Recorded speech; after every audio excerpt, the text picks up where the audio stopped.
నమస్తే, welcome to citizens pulse. నేను మీ ఉదయ్ కిరణ్.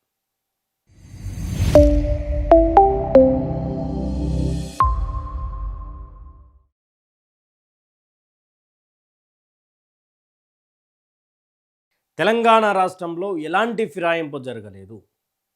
ఫిరాయింపు ఎమ్మెల్యేలు కాంగ్రెస్ పార్టీలో లేరు. ఏ పార్టీ నుండి కూడా కాంగ్రెస్ పార్టీలోకి ఎవరూ రాలేదు అని చెప్పింది నువ్వో నేనో, తెలంగాణ సమాజమో, తెలంగాణ సామాన్యులో కాదు. సాక్షాత్తు ఈ మాటలు చెప్పింది సభాధిపతి, తెలంగాణ అసెంబ్లీ స్పీకర్ గడ్డం ప్రసాద్ గారు. ఎస్, సుప్రీంకోర్టు నుంచి ఆదేశాలు వచ్చినాయి.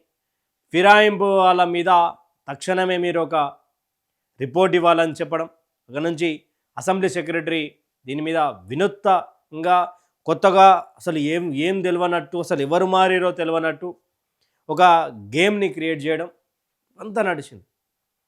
ఇక ఎట్టకేలకు నిన్నగాక మొన్న ఒక వారం రోజుల కింద వాళ్ళు ఏం చెప్పారు, లేదు మేము బీఆర్ఎస్ తోటే ఉన్నాం, కానీ కేసీఆర్ విచారణ విషయంలో మేము తెలంగాణ భవన్కి రాము, కేసీఆర్ విషయంలో మేము ఆయన చూడడానికి పోము, కేసీఆర్ విషయంలో పార్టీకి బీఆర్ఎస్ పార్టీకి సంబంధించినటువంటి విషయంలో మేము పార్టీకి సంబంధం లేనట్టుగానే ఉంటాం, కానీ పేపర్లలో రిపోర్ట్లలో మేము మాత్రం బీఆర్ఎస్ పార్టీలోనే ఉన్నాము అని చెప్పుకోవడానికి సిగ్గనిపియాలే ఫిరాయించినటువంటి ఎమ్మెల్యేలకు.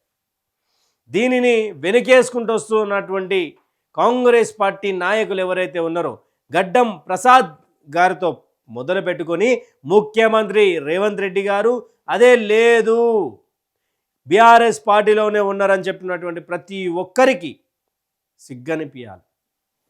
ఎందుకు అంటే గద్వాలకు సంబంధించినటువంటి బండ్ల కృష్ణమోహన్ రెడ్డి, నేను పార్టీ మారలేదు, నేను బీఆర్ఎస్లోనే ఉన్నాను, నా గుండె కోసిన జై తెలంగాణ అంటది, నా నరాన జై బీఆర్ఎస్ అనే నినాదం వినిపిస్తుంది, నేను పడుకున్నప్పుడు కూడా కలలలో కేసీఆరే వస్తుందని చెప్పి పెద్ద పెద్ద భారీ డైలాగులు చెప్పిండు. ఎప్పుడు ఫిరాయింపు ఎమ్మెల్యేలకు సంబంధించినటువంటి రిపోర్ట్ విషయంలో.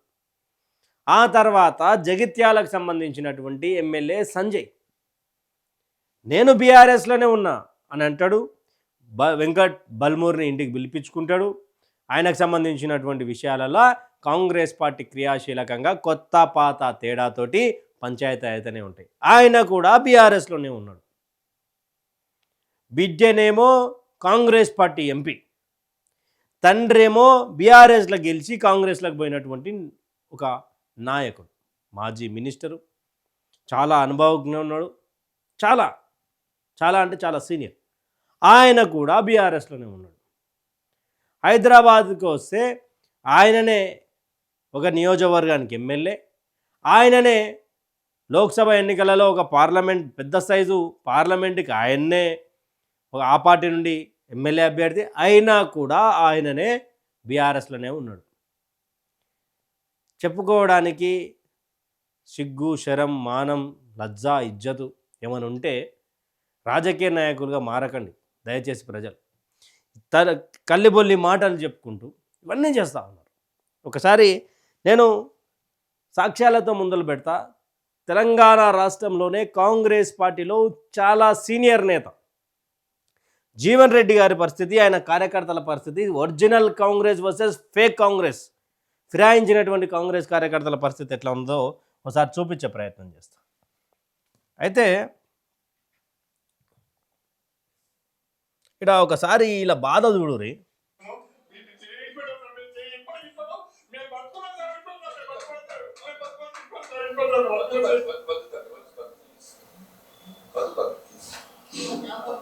ఇది కాంగ్రెస్ పార్టీ కూడా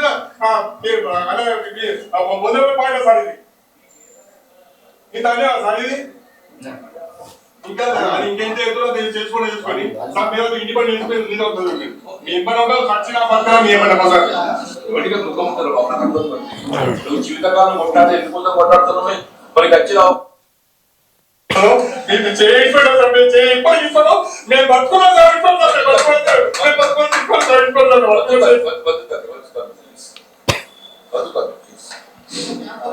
ఇది కాంగ్రెస్ పార్టీ కూడా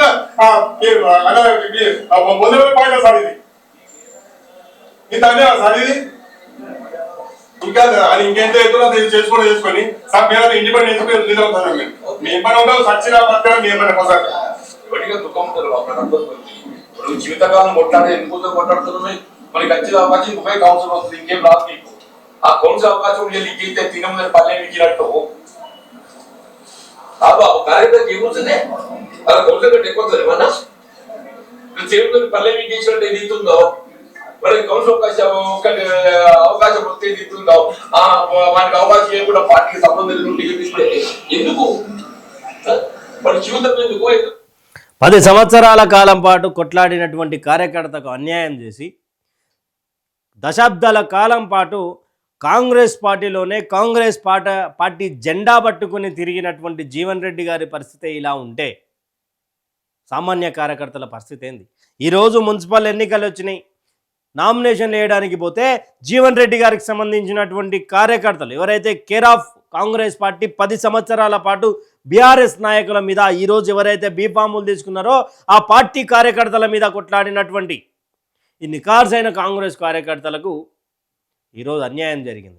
ఈరోజు అన్యాయం జరగడానికి కారణం ఎవరు? బీఆర్ఎస్లో గెలిచినటువంటి సంజయ్ కాదా?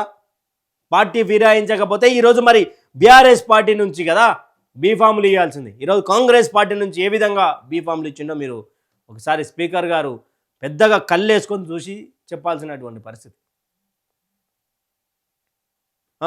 ఈడ మరి అదే జగిత్యాల నుంచి జీవన్ రెడ్డి గారు కాంగ్రెస్ నుంచే పోటీ చేసిరు, సంజయ్ గారు కాంగ్రెస్ నుంచే పోటీ చేసిరా? బీఆర్ఎస్ నుంచి సంజయ్ గారు పోటీ చేయలేదా? ఈరోజు బీఆర్ఎస్ కార్యకర్తలకు పెద్దపీట వేసుకుంటూ కాంగ్రెస్ పార్టీలో పెత్తానం చేయట్లేదా? అయినా కానీ కాంగ్రెస్ పార్టీలో లేరు, బీఆర్ఎస్లో ఉన్నారని చెప్పడానికి నిస్సిగ్గా అనిపిస్తలేదా కాంగ్రెస్ పార్టీ నాయకులకు? ఇంకొక విషయం చూపిస్తా. ఇదే పాపం ఇక డైరెక్ట్ కార్యకర్తలు ఏం చేయాలనో తెలియక డైరెక్ట్ ఖర్చులకు ఇచ్చేస్తారు అన్నమాట.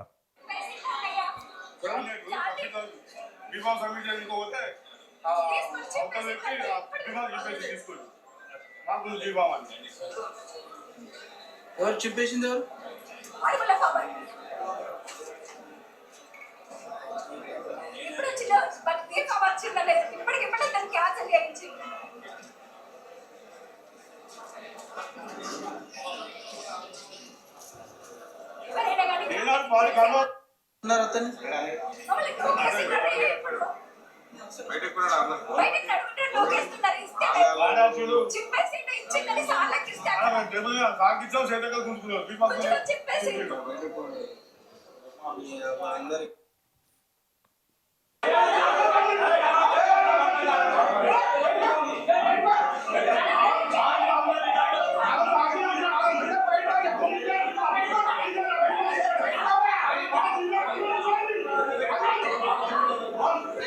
ఈడ మరి పోలీసు శాఖకు సంబంధించినటువంటి వాళ్ళు ఎందుకంత భయభ్రాంతులకు గురి చేస్తున్నారో అర్థమైతలేదు.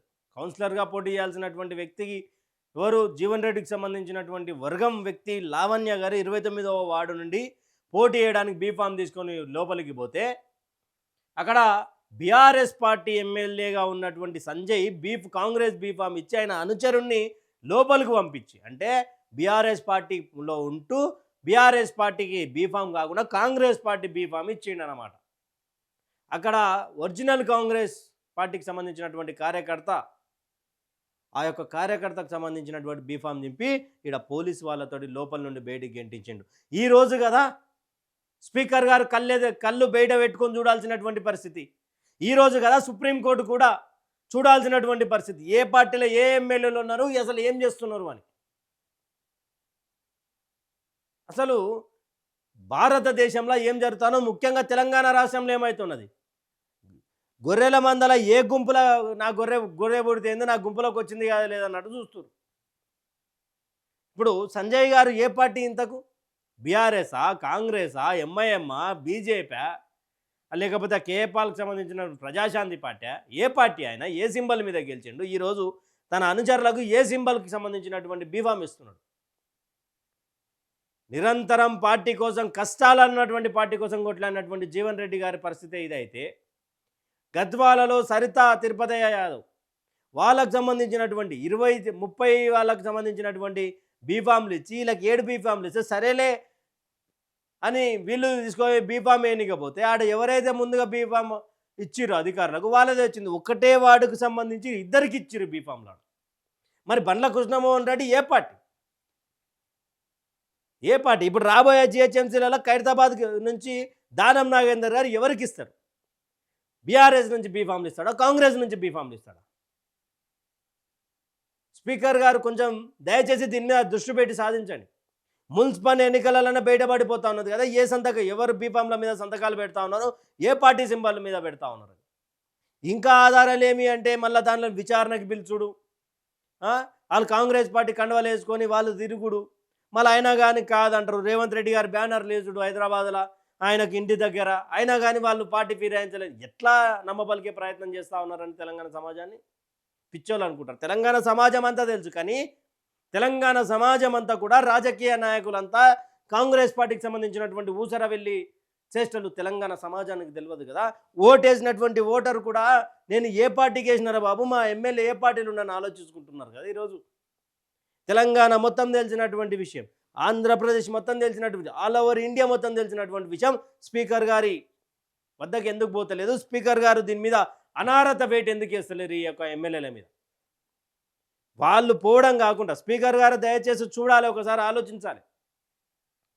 ఏంది అంటే ఎప్పటి నుండో మీరు కాంగ్రెస్ పార్టీ జెండా మోసినటువంటి కార్యకర్త నుంచి ఈరోజు స్పీకర్గా ఎదిగిరు.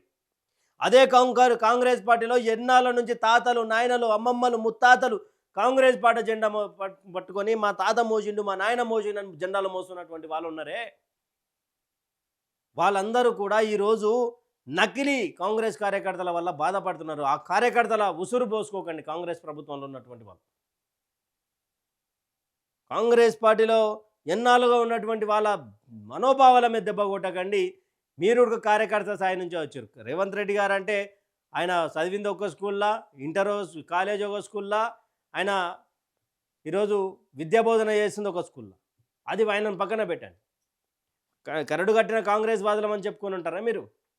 నిజానికి కరడు కట్టినటువంటి కాంగ్రెస్ వాది జీవన్ రెడ్డి గారికి ఇదే పరిస్థితి ఉంటే మిగతా నియోజకవర్గాల అలా వేరేల పరిస్థితి ఎట్లున్నది ఒకసారి ఆలోచించే ప్రయత్నం చేయండి. ఇది మేము చెప్పదలుచుకున్నటువంటి విషయం. వార్తగా క్లియర్గా నిజాలే చెప్తూ మాట్లాడుతుంది సిటిజన్స్ పల్స్. అందరూ కూడా సబ్స్క్రైబ్ చేసుకుంటారని కోరుకుంటూ సెలవు తీసుకుంటాను.